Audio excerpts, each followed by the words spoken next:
અવાજ ઓછો કરો. હવે આપણે ભગવાનની સજા કાલ ભૈરવ ગણપતિ દાદા અને હનુમાનજીની ચારે રજાઓનું સ્થાપન અહીંયા કરીશું. તો બધા એકે અવાજે જય બોલાવજો. અહીંયા જે અમદાવાદથી તરતના પક્ષ આવેલો છે એનું ભવ્ય સ્વાગત ગામના બધા પરિવાર અને ગામજનોએ પણ કર્યું છે. ખૂબ ખૂબ ધન્યવાદ. હવે પ્રથમ આપણે નંદેશ્વર મહારાજ નંદેશ્વર ભગવાનની મહાદેવની આપણે ધજા કરીશું. નંદેશ્વર મહાદેવ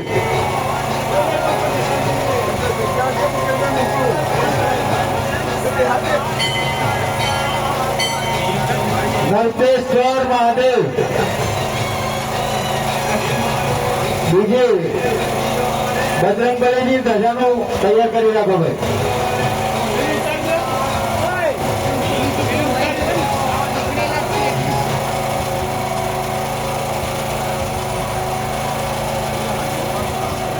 બોલો નંદેશ્વર મહાદેવની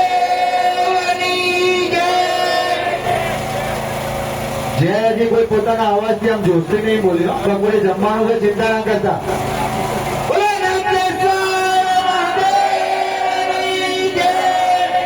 સરસ બે હાથ ઊંચા કરીને આપણે સરસ મજાની જય બોલાવી.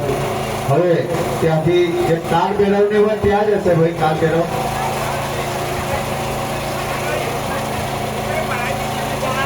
કાલ ભૈરવ ભગવાન કી જય. હવે ગણપતિ દાદાની જે છે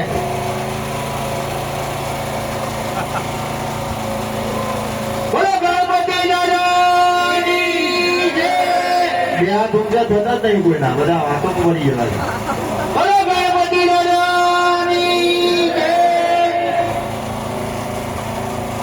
હવે બજરંગબલી હનુમાન દાદા. બીજું આપણે રામજી પરિવાર પણ અહીંયા છે, તો એની ધજા પણ આપણે અહીંયા ચડાવીશું.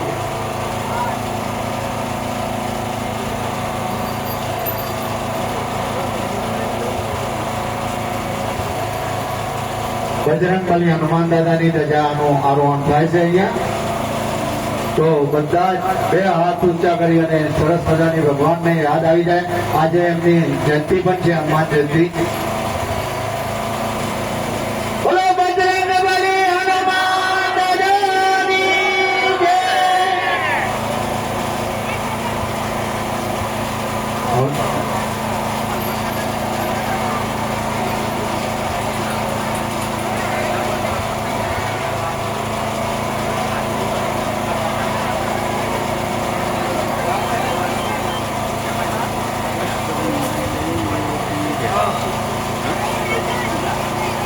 હવે આપણે અહીંયા આપજો રામ પરિવાર પણ રામજી મંદિરનો પરિવાર છે ત્યાં અત્યારે રિનોવેશન ચાલે છે. તો અહીંયા છે તો આપણે રથ ત્યાં લઈને જઈશું અને રામ લક્ષ્મણ જાનકી રામજીના પરિવારની પણ ધજા અહીંયા ચડાવીશું. પછી આપણે જોગણિયા માતાની ધજા ચડાવવા જઈશું અને એના